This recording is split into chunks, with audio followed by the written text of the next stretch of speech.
All my life, I've been a man of peace. Working for peace, striving for peace, negotiating for peace. I've been a League of Nations man and a United Nations man.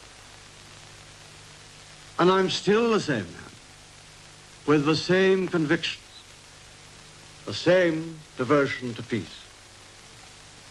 I couldn't be other, even if I wished. But I'm utterly convinced that the action we have taken is right.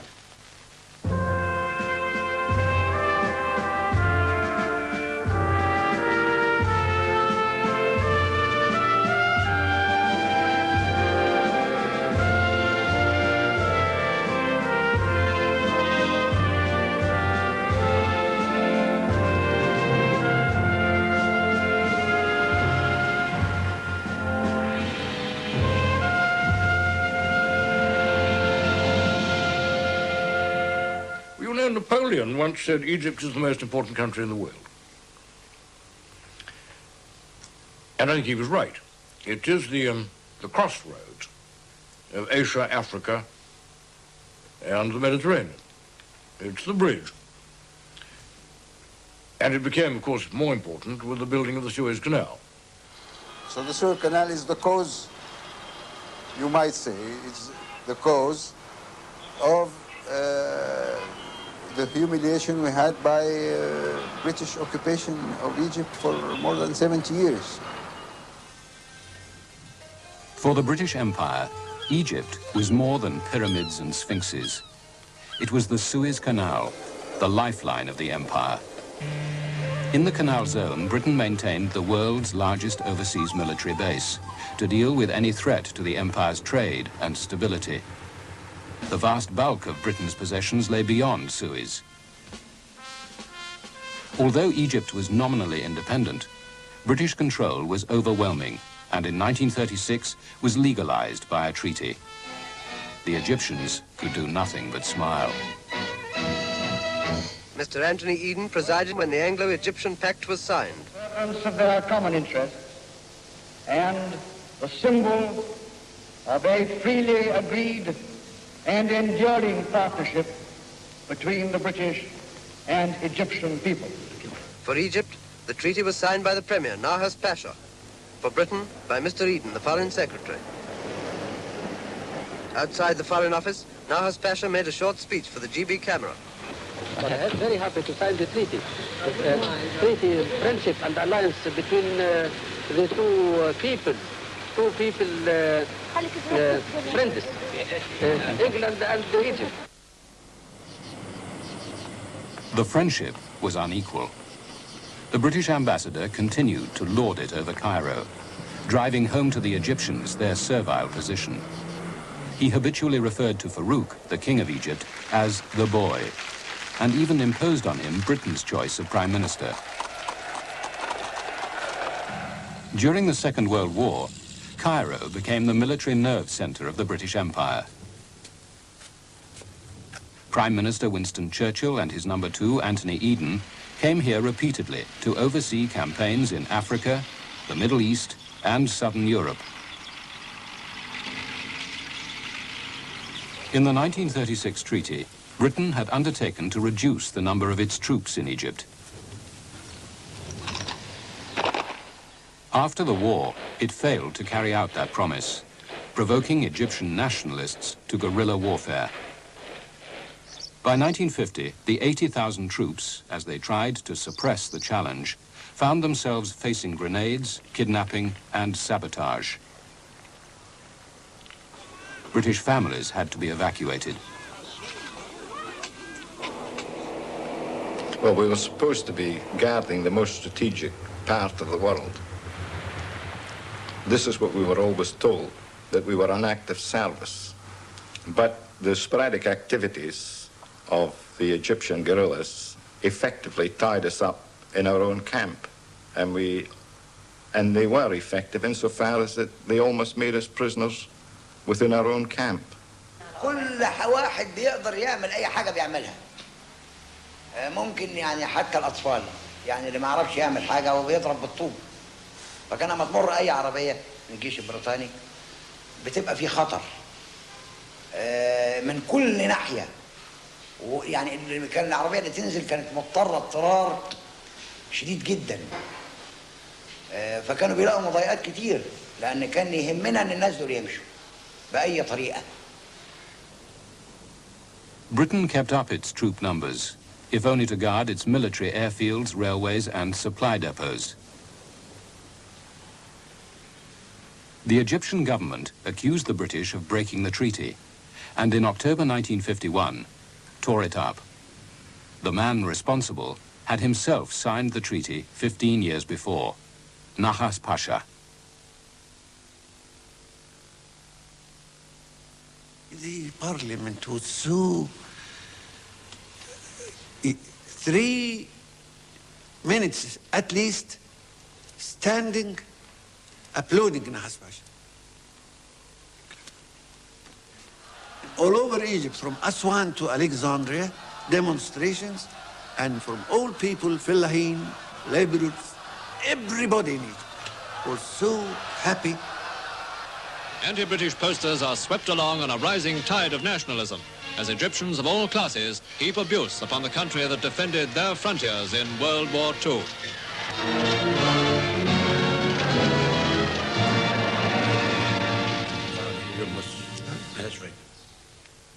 The Egyptian government secretly backed the guerrillas on the Canal Zone. 2 of King Farouk's senior ministers explain why. In order to prove to the United Kingdoms, to the leaders of Great Britain, that the base is useless, as we explained to them in the negotiations. The base is useless, and we denied to them all privileges delivered to them by the treaty, and we made a law that prevents any Egyptian to deal with the British. And made the punishment. It reaches to capital punishment, to give them any ammunition, any stocks, any dealing with the British. It was prohibited. حتى كان عندي 130 عجل موجودين في كارانتين البورسعيد، سبتهم عشان امون الاهالي اديهم للناس، مش قد الجيش البريطاني. يعني كنا عاوزين يعني نعمل له مضايقات بكل الاسباب، كل السبل. So I was decided with some of my friends who was been treating me that we must fight all the British troops which at Egypt, for these troops whom were help the Europeans to treat us as animals and insects and something like that. With the winter of 1951 came escalating violence throughout the Canal Zone. The Egyptian police recruited and armed part-time guerrillas who attacked British troops. The British responded with increasingly severe search and destroy tactics. By January 1952, the British had had enough. Troops cordoned off the town of Ismailia and surrounded the police headquarters. This was the scene in Ismailia after British troops had waited while orders were broadcast to Egyptian police to leave their headquarters and surrender.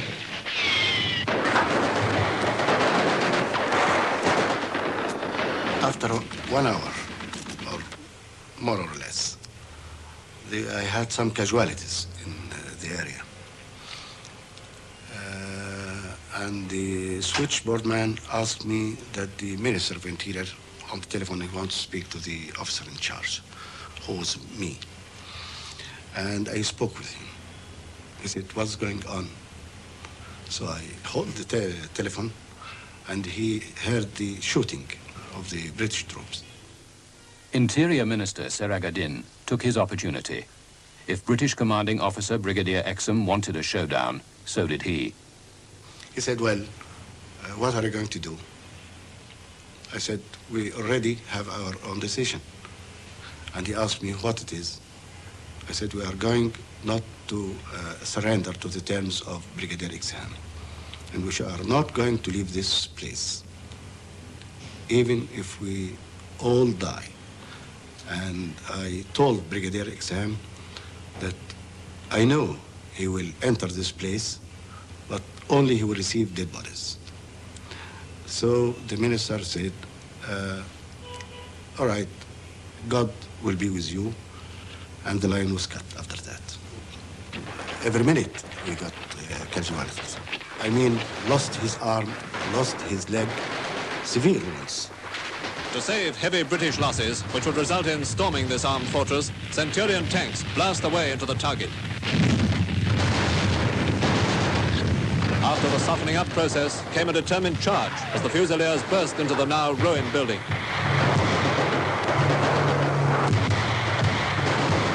I was surprised at the carnage. It was quite awful, really. I think there was about 50 Egyptians killed. There was quite a few wounded, and quite seriously wounded, some of them.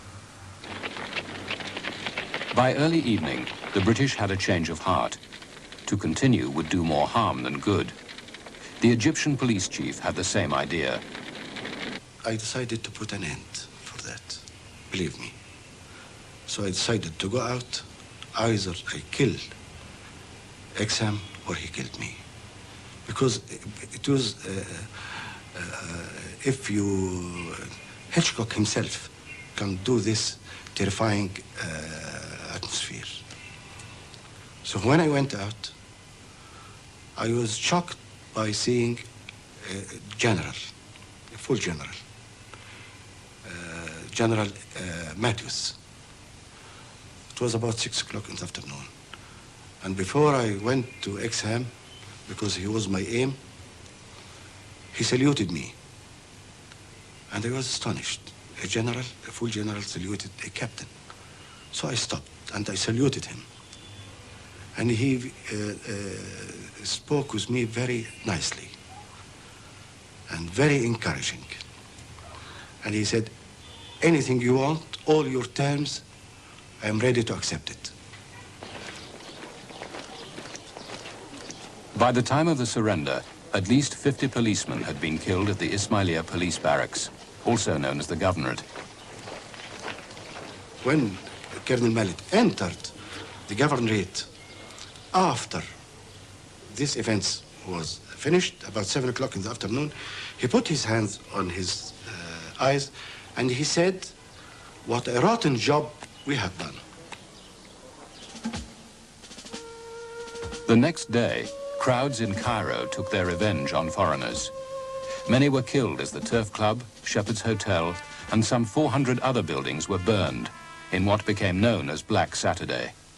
But Anthony Eden kept a cool head. He decided that the troops should not be moved from Ismailia, which we were quite capable of doing, and that Farouk must be left to deal with the situation which he had largely created by arousing the fury of the Cairo mob against Britain. King Farouk and his government were failing to drive out the British. Others thought they could do better.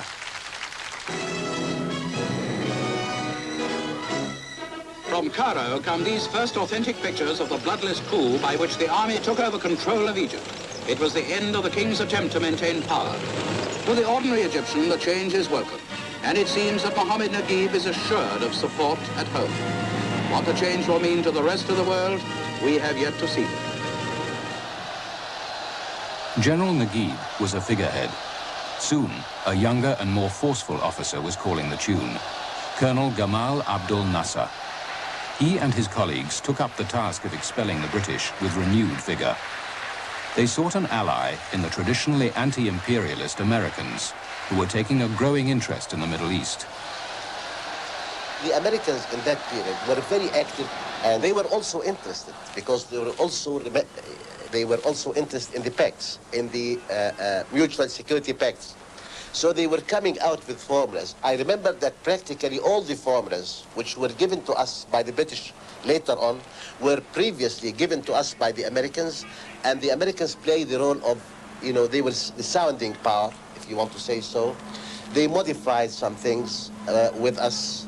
They appeared to us as if they are playing the role of an honest broker. In the Cold War, American Secretary of State John Foster Dulles was looking for allies to join Western pacts against the Russians. When he visited Cairo in May 1953, the Egyptians asked for arms for their own use.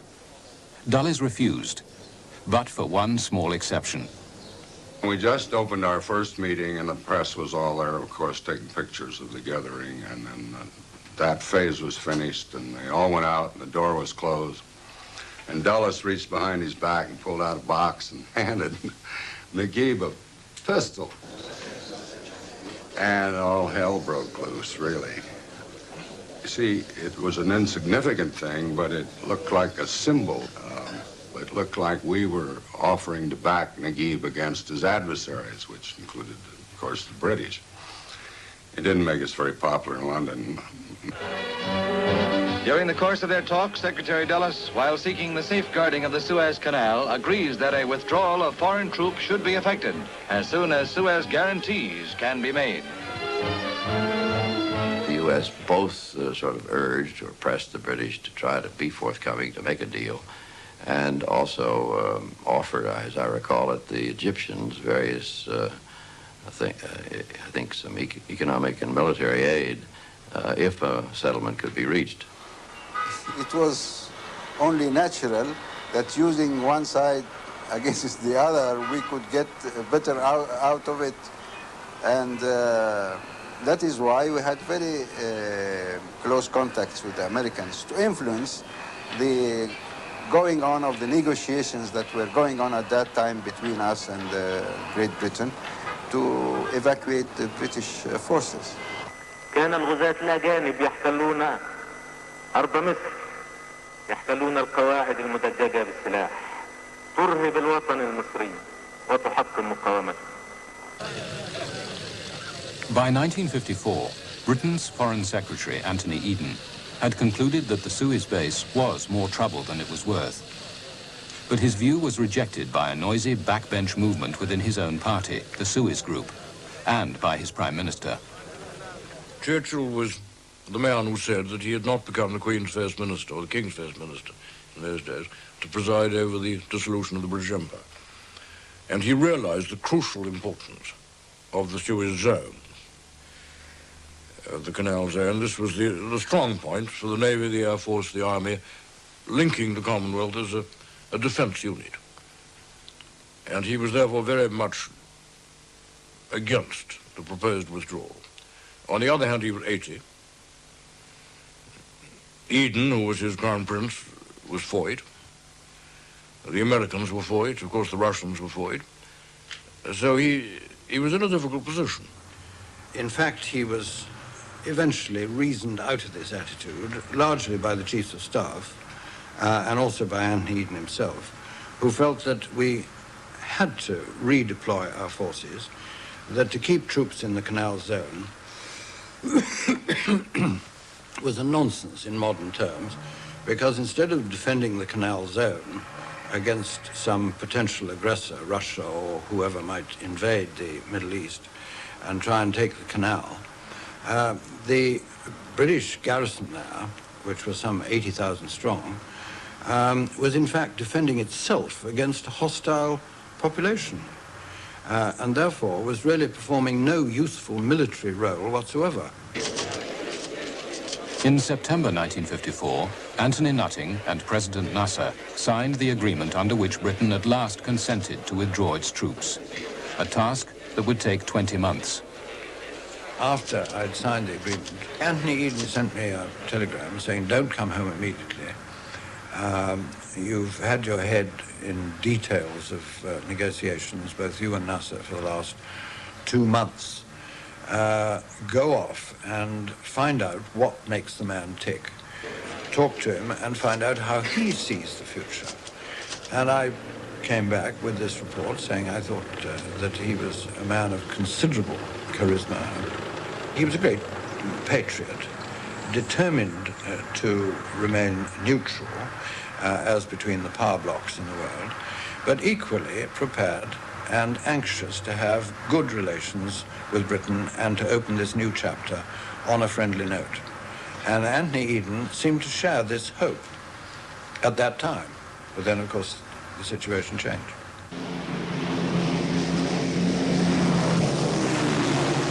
Egypt celebrated the beginning of the British troop withdrawal, seen by Nasser as the removal of imperialism from the Middle East.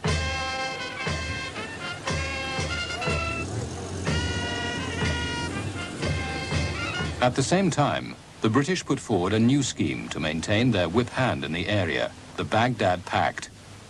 Britain's friends and allies, Turkey and Iraq, welcomed the security of British backing and joined the pact in February 1955. In the same month, Britain tried to persuade Egypt to join.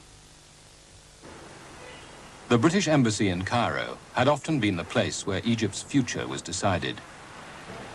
Now Anthony Eden came here with an entourage of Britain's top diplomats and soldiers and invited President Nasser to dinner. It was to be their only meeting, a meeting between two worlds.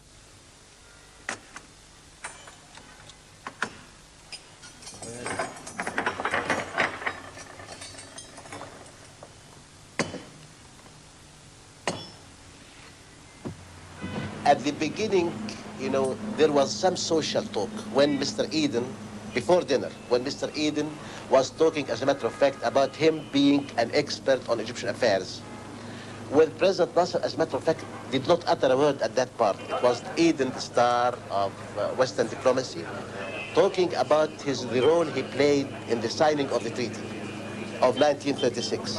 And he even greeted President Nasser when he entered in Arabic, and Nasser was astonished. For some reason or other, Anthony Eden tried to upstage him, and Nasser resented this and clearly showed his resentment. And from then on, the two men really, I think, rather disliked one another. And this, of course, did not help to produce this friendly relationship that I thought I'd laid the foundations of only a few weeks before.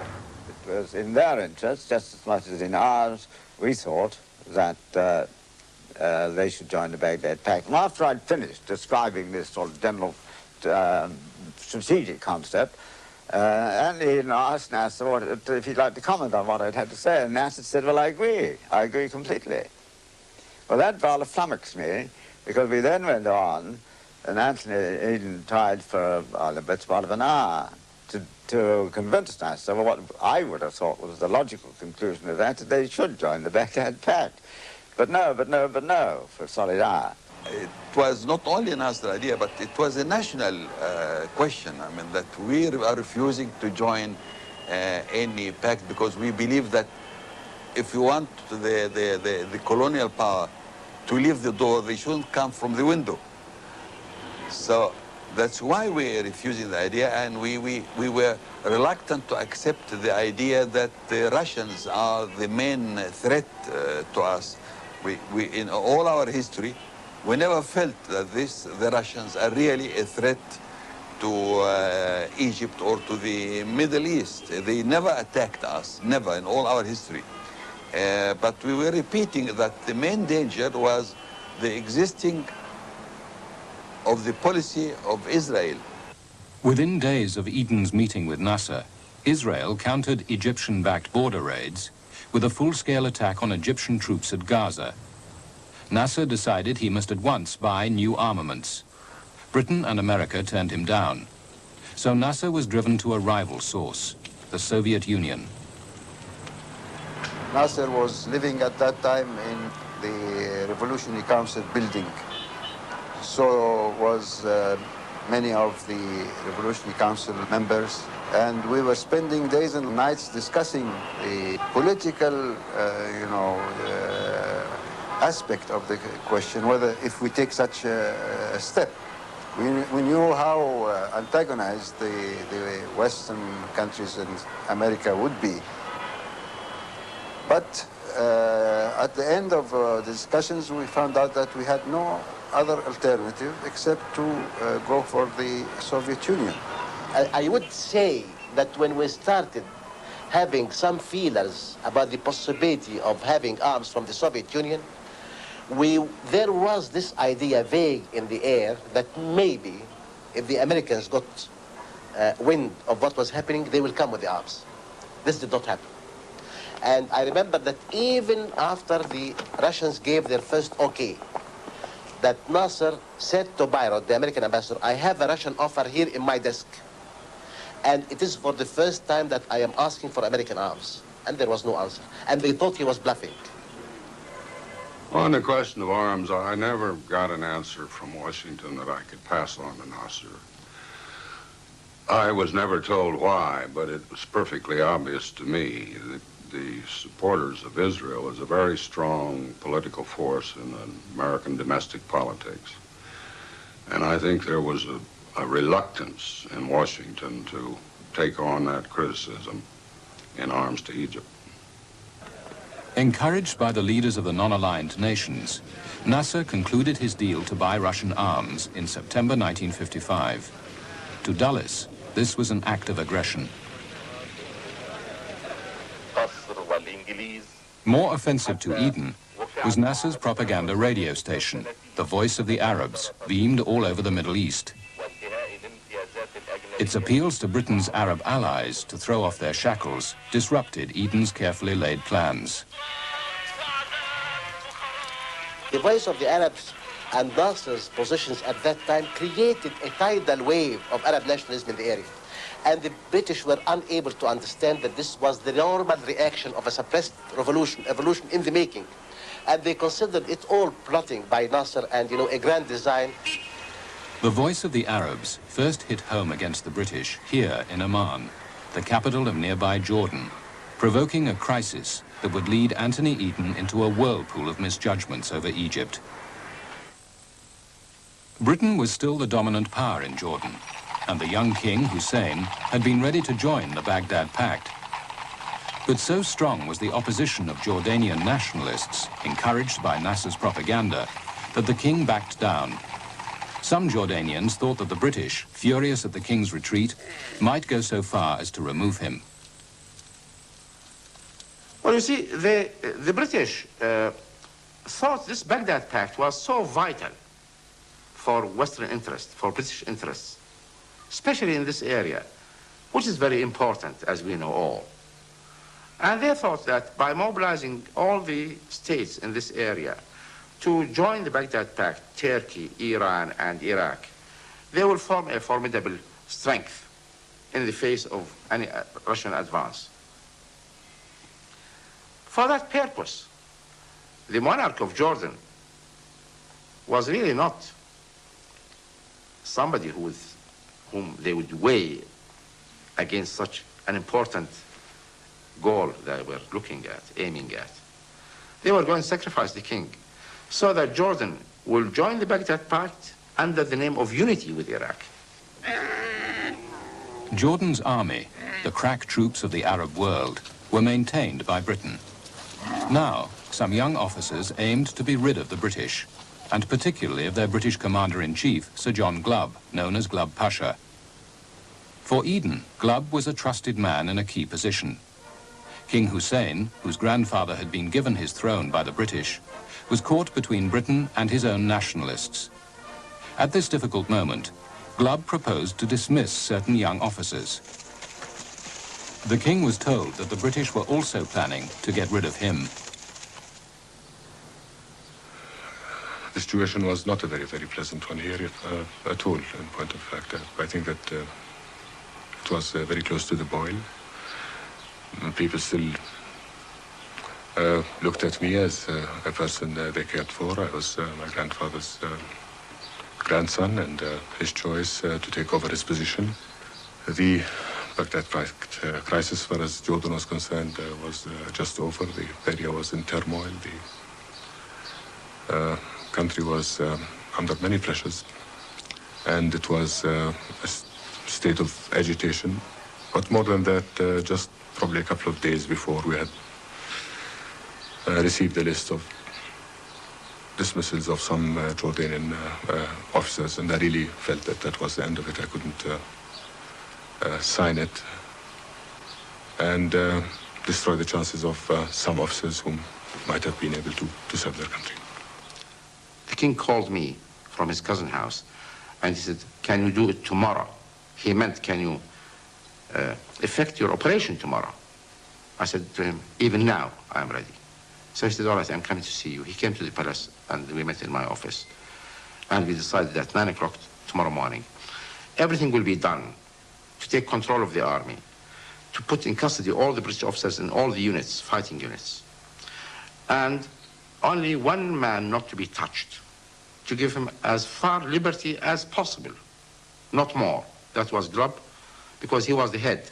Well, I was in my office one morning and I got a telephone message asking me to come down to the Prime Minister's office. I walked into his office and sat down. There was nobody there. He came in a minute or two later. Of course, I'd known him for 25 years or so. Yeah. And he said, really, it's very painful for me, but I've got to tell you that the King says that he thinks it's time you had a rest. And he said, well, we'd like you to leave in 2 hours. 2 hours after 26 years. Why should they give you such a fantastically short time limit as that? Well, I think some of the advisors had told the King that I should probably refuse to go and call out the army and try to make a revolution or something like this. Could you, in fact, if you wanted to, have called the Arab Legion out against the King and deposed him and taken over and everything else? Well, I wouldn't go as far as that, but one could have made a lot of trouble, of course, but it's just the kind of thing you don't do. I spent all my life serving them. Whatever plans Glubb may have had been preempted. Many in the Conservative Party demanded a Churchillian smack of firm government. But Eden, not Churchill, was now Prime Minister and had to deal with Glubb's dismissal. This came, of course, as a body blow to Eden's pride and vanity, and his reaction was violent, and he looked around for a scapegoat, and the scapegoat was Nasser, because Nasser was obviously delighted that General Glubb should have been removed. But Nasser had not been behind it. Nasser had not ordered the dismissal of Glubb, but and Eden was convinced that he had. No truth whatsoever. Nasser had no idea what was happening here, or certainly didn't know of our decision. And I think it was as much a surprise to Nasser as it was to the world as a whole. Misunderstandings increased. On the day of Glubb's dismissal, the new Foreign Secretary, Selwyn Lloyd, happened to be in Cairo visiting Nasser. Nasser was really surprised that it happened, but he, at the beginning, he thought that the British did it and timed it with Selwyn Lloyd's visit to Cairo as a sign of goodwill towards the Arabs. So it was a misunderstanding, obviously, which led to, after that, to so many complications. I was horrified to get a telephone call over an open line to the Savoy Hotel in which Anne Eden said, "What's all this poppycock you've sent me about isolating and quarantining Nasser? Can't you understand? And if you can't understand it, will you come to the cabinet and explain why? That I want Nasser," and he actually used the word murdered. Eden was by now convinced Nasser was out to destroy any remaining influence Britain had in the Middle East. He declared a personal war on the Egyptian leader. Eden knew what the Nile meant to Egypt. He had been the driving force behind an Anglo-American offer to build a dam across the Nile at Aswan. It was to be the biggest dam in the world, and for Nasser, symbolized his promise to regenerate Egypt. Eden now determined to stop the project. Dulles had his own reasons for agreeing and cancelled the dam loan. Nasser's survival in power was at stake. He had to produce a stunning response. On July 26th, Gamal Abdel Nasser nationalized the Suez Canal Company. At Alexandria, an inflamed and engulfing crowd heard President Nasser say, "At this moment, some of your brothers are now taking over the Suez Canal. The canal," he said, "is the property of Egypt. 120,000 Egyptian workers died digging the canal. We will build the high dam." The nationalization surprised the British and French, who for 70 years had run the canal despite growing Egyptian resentment. Nasser knew, though, he had not only the Egyptians, but the law on his side. Well, we were studying that for more than 2 years, but not nationalization. We tried to study the history, our rights, and the rights of the Suez Canal Company. the rights of the users. But after the withdrawal of the high dam loans and aids, we thought that we must nationalize the Suez Canal Company. They used to take 16 million pounds to be distributed every year, and we thought that the Egyptian people can use these 16 million pounds for the development of their projects. I told him I thought he had missed, his staff had missed the point completely. They had judged the French and British reaction mostly because of financial loss in shares of the Suez Canal Company. And I said I didn't think that was the answer at all. It was bound to be a very emotional issue. Plainly, a great issue had arisen. I thought, and my friends thought, that the withdrawal from the canal zone had been potentially fatal to the unity of the Commonwealth. Was there now an opportunity to retrieve it? I was convinced there was, and that if we pressed an attack against Egypt, political if possible, but military if necessary, we could recover the ground that had been lost. Our quarrel is not with Egypt, still less with the Arab world. It is with Colonel Nasser. We all know this is how fascist governments behave. And we all remember, only too well, what the cost can be in giving in to fascism. We cannot agree that an act of plunder, which threatens the livelihood of many nations, should be allowed to succeed. I think he was secretly rather delighted, because this gave him the pretext to marshal his forces, literally military forces, to destroy this man on whom he had declared his personal war at the time of the dismissal of Glubb. Which pretext up till then he had lacked, because Nasser had done nothing to offend, done nothing to give Eden any possibility or excuse for taking direct action of any kind against Nasser. Has there ever been a time during this crisis when you thought the British and French might actually use force? Well, of course, because of these threats of use of force, concentrations, and movement of troops, I thought that any time I'll be facing an act of aggression. Until now, I'm still thinking. No, I think it is a matter of prestige. I think they are sure that we will not close the canal or raise the tolls. Because if we close the canal, we'll be in trouble. Suppose we close the canal against Britain, what will be the result? Britain will have the cause to defend her interests, to defend her economy, and then they will be able to have an aggressive action against Egypt. I don't think at all that we will be in a position to be in war with Britain. And I think British are sure that we will not have any discrimination against them, against their lifeline, as they said, against their economy. But really it is a matter of prestige. His estimation was that if the British did not interfere directly in the first 2 weeks, then every week after that the possibility of military intervention will diminish.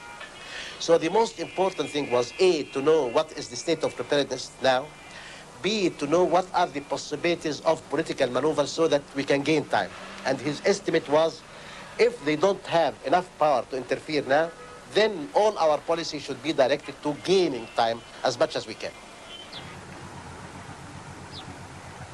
Meanwhile, the Egyptians kept the canal working efficiently and piloted through more ships than ever. Nasser was careful not to give Eden the pretext for the military action he wanted. Equally determined to avoid war were the American President, Eisenhower, and his Secretary of State, Dulles. During the summer, Dulles essentially invented a series of actions or steps like the London meeting, like the Users Association, like the meeting at the UN, all of which were designed to try to keep the negotiating process going and to keep things from coming to a head, which would give the British a pretext for using force. And I think that Eden became aware of what was happening, and he became resentful because he felt that In a sense, Dulles was outsmarting him, that he thought he would get Dulles into a corner in which he would be able to say to Dulles and to Eisenhower, you see, we've exhausted all the other possibilities. There's nothing to do but to resort to force. And every time he tried to do that, he'd think he was having him in a corner, and Dulles would come out through a new trap door and avoid getting trapped. The world was indeed happy to share the gratification of President Eisenhower yesterday when he opened his televised conference by saying, I have an announcement. I have got the best announcement that I could possibly make to America tonight. After 3 months of negotiations, a formula for agreement was worked out, the 6 principles. At last, a solution to the satisfaction of all looked likely. Most gratifying. Egypt, Britain, and France have met through their foreign ministers and agreed on a set of principles on which to negotiate, and it looks like here is a very great crisis that is behind us. And we thought that we were gaining time and that we were diffusing the crisis. The 6 points in the Security Council, I remember that when we returned back, the message from Hammarskjöld, the message from the Indians, when I returned back from the meetings of the Security Council around the 15th of October, President Nasser was completely under the impression that the crisis is over. So far as Eden was concerned, he didn't want a negotiated settlement. He wanted to topple Nasser. And I think almost Eden's worst moment in the whole of the Suez crisis was when Selwyn Lloyd, Christian Pinault, the French foreign minister, and Mahmoud Fawzi, the Egyptian foreign minister, reached an agreement on the Suez Canal question in New York, behind the scenes at the United Nations, towards the end of October of 1956. Eden seemed to have lost his chance for revenge. But while the Foreign Secretary was at the United Nations, Anthony Nutting, the Minister of State, was with the Prime Minister at his country residence, Chequers. Here, a French mission arrived with an audacious plan. Israel should attack Egypt across the canal. France back them up, repossess the canal, and topple Nasser. But they needed one more essential ingredient. The only snag, of course, was that the French did not have bomber bases anywhere near enough to take care of Nasser's air force. Only the British did. So the British had to be brought into the conspiracy with France and Israel. And at that moment you could see the whole cloud had disappeared for Anthony Eden. This was the opportunity to put into effect his declaration of war on Nasser, because Nasser had refused to give him any pretext, even after the nationalization of the company. But with the Israelis marching on the canal, he could say the canal is going to be irreparably damaged by warfare. We must intervene and put out the fire. We must intervene and stop the war. The plan was put into operation. Israel invaded on the 29th of October. On the 30th, Britain and France issued an ultimatum, demanding both Egypt and Israel withdraw 10 miles from the canal, or they would invade. On the 31st, when the ultimatum expired, seaborne troops set out for the invasion, and, as arranged, Britain bombed Egyptian air bases. Flown from aircraft carriers were hundreds of sorties attacking military targets near Port Said. This followed up heavy bombing raids which had already put Egyptian airfields out of service and all but destroyed Nasser's air force. I've never known anything like it in my whole diplomatic career, and I've been to several hot spots. It was quite extraordinary. We had virtually all the United Nations against us, and it wasn't only in their resolutions. There was a sort of almost a personal atmosphere about it. My government and the French government are accused of committing an act of aggression. This, Mr. President, is a very serious charge to make in the Security Council, bearing in mind the provisions of Chapter 7 of the Charter. We strongly deny such charges and do not think it will be profitable for the Council to discuss them. We used to always have our drinks with the American delegation. We were close friends. At the time of Suez, about 2/3 of them wouldn't talk to us. And the one or two who did were rather brave. We felt like pariahs, sort of, underdogs and outcasts. I doubt that any delegate ever spoke from this forum with as heavy a heart as I have brought here tonight. We speak on a matter of vital importance, where the United States finds itself unable to agree with three nations with whom it has ties of deep friendship, of admiration and respect, and two of whom constitute our oldest, most trusted and reliable allies. And of course we were meanwhile lying through our teeth to the American ambassador in London and saying that we had no knowledge of any Israeli intention to attack Egypt.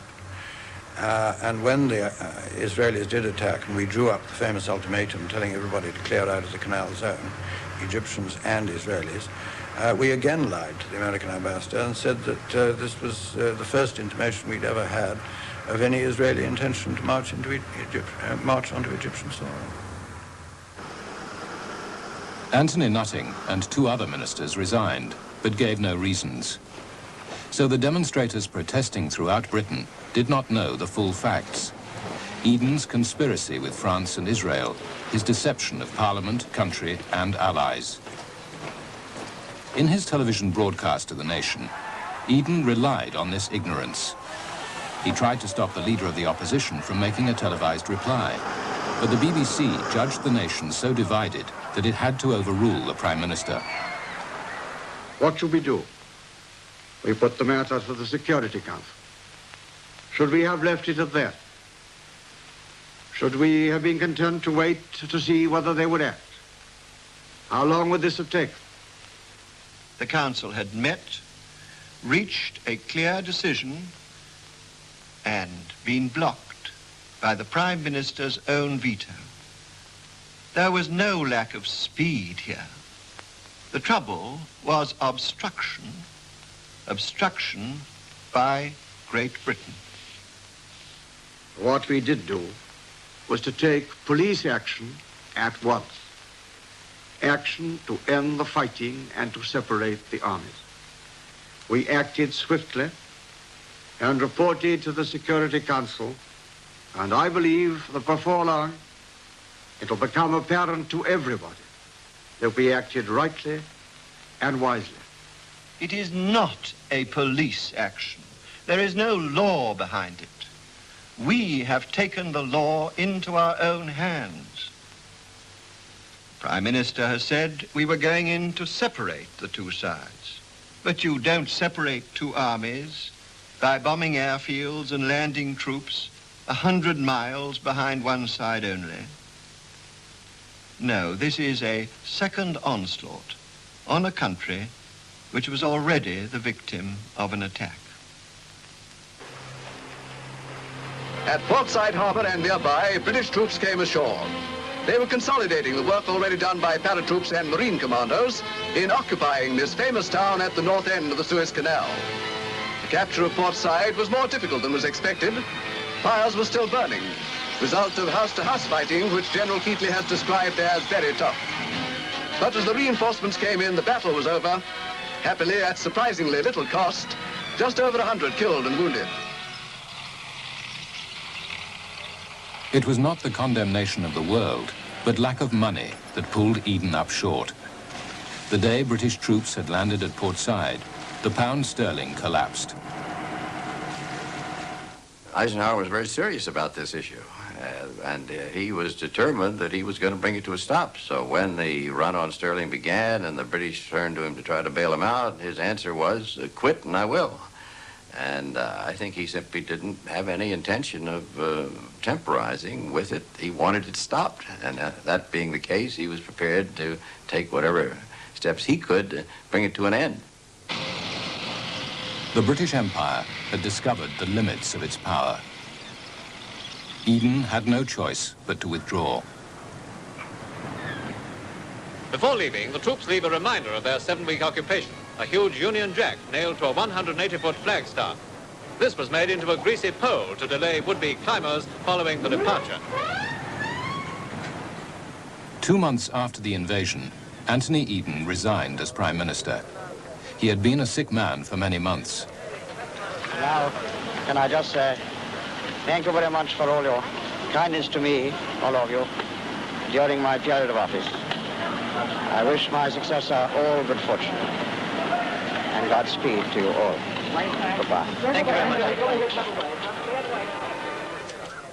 We'd been architects of the UN. We were founders of an organization to keep the peace, not through force, but through negotiations and peaceful methods. And here we were, having to take an entirely different role. I thought we'd never hold our heads up again. Point of fact, within 6 months we did. But at that time, this was the end of empire for us. It was like Gotterdämmerung, if you like, in a Wagnerian sense. And I don't want to go through that again. You know, after Suez, Nasser became a hero. It changed him completely from being a ruler or a potential leader or a leader, and it made him a hero. And the effects, as a matter of fact, in Africa, the winds of change in Africa started after Suez. On the one occasion they met, Eden had talked down to Nasser. Eden, then, was confident of his position. After Suez, it was Nasser who had the confidence. Britain's imperial standing had taken a knock from which it would never recover.